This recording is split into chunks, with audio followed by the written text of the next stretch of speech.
రామ్టాక్కి తిరిగి స్వాగతం. HYDRAA, Hyderabad disaster response and asset monitoring and protection agency, ముద్దుగా దాన్ని హైడ్రా అని పిలుచుకుంటున్నాం. ఇది 2024 జూలై 19వ తేదీన పురుడు పోసుకుంది. ఇవాళ దీని గురించి విమర్శలు ఎక్కువగా కనపడుతున్నాయి. దీని కమిషనర్ ఎవరయ్యా అంటే ఏవి రంగనాథ్. ఇది ఏదైనా రేవంత్ రెడ్డి మంచి పని చేశాడు అంటే నా దృష్టిలో హైడ్రాని క్రియేట్ చేయటం, అది రంగనాథ్ని కమిషనర్గా అపాయింట్ చేయటం. నేను ఈ మాట ఎందుకు చెప్తున్నానంటే, ఏ సంస్థ అయినానండి వ్యక్తిని బట్టి ఆధారపడి ఉంటుంది. చట్టాలు ఎప్పటి నుంచో ఉంటాయి, కానీ చట్టాలు అమలు చేసే దమ్ము ఉండాలి. ఆ దమ్మున్నటువంటి వ్యక్తి ఏవి రంగనాథ్.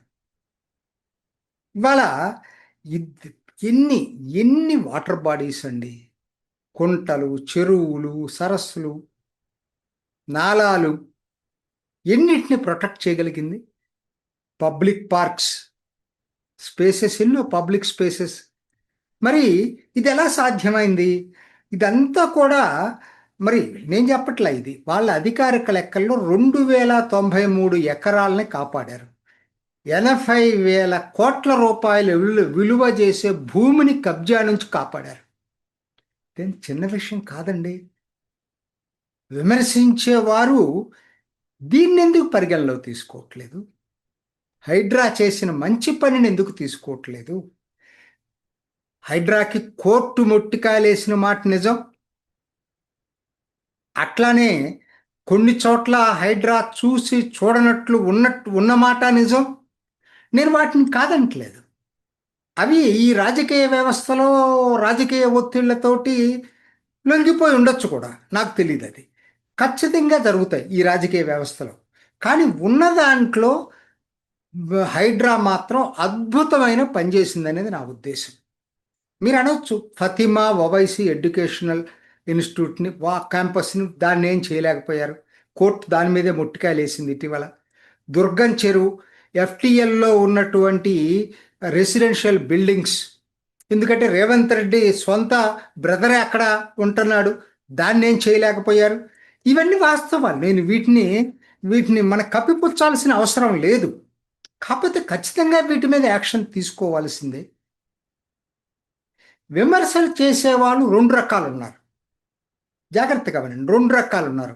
ఒకటి, హైడ్రా చట్టం అందరికీ కఠినంగా అమలు చేయాలి, అందులో తరతమ భేదం ఉండకూడదు, రాజకీయ నాయకులకు ఒక న్యాయం, ఇంకొకరికి ఒక న్యాయం ఉండకూడదు అని చెప్పేవాళ్ళు మంచి ఉద్దేశంతో చెప్తున్నారు. ఏంటంటే హైడ్రా చట్టాన్ని మరింత పటిష్టంగా అమలు చేయమని చెప్తున్నారు. ఇంతవరకు నాకు ఎక్కడా ఎటువంటి విభేదం లేదు.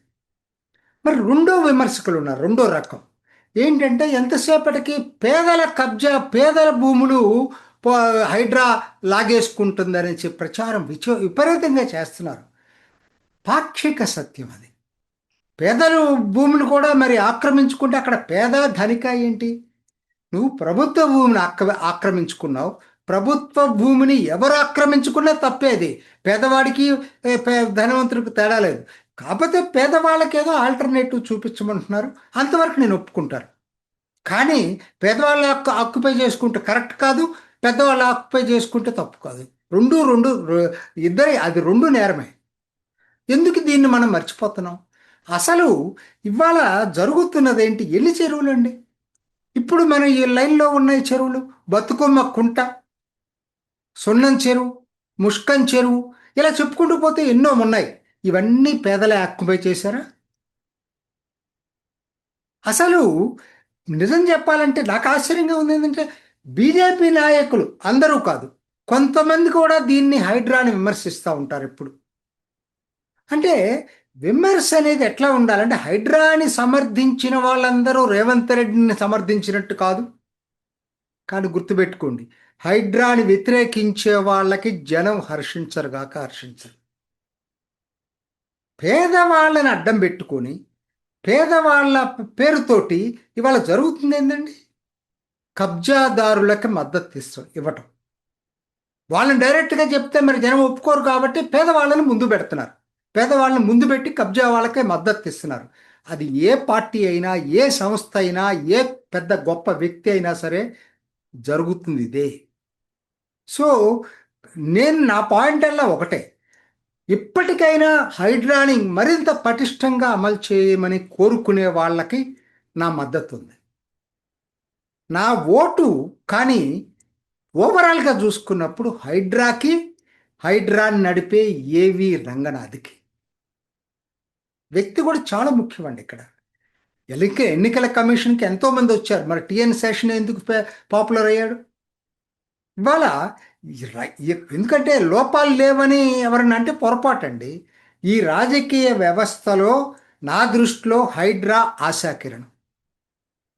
హైడ్రాకి మద్దతు ఇద్దాం, ప్రభుత్వ ఆస్తుల్ని కాపాడుకుందాం. ఇది ఈనాటి రామ్ టాక్. ఇంకొక ఎపిసోడ్లో మళ్ళీ కలుసుకుందాం. నమస్తే. చూసారు కదండి, మరి ఈ వీడియో కనుక మీకు నచ్చినట్లయితే ఒక లైక్ కొట్టేసి మీ అభిప్రాయాన్ని కూడా కామెంట్ బాక్స్లో తెలియజేస్తూ ఇలాంటి ఇంట్రెస్టింగ్ అప్డేట్స్ కోసం మా ఛానల్ని సబ్స్క్రైబ్ చేసుకోండి.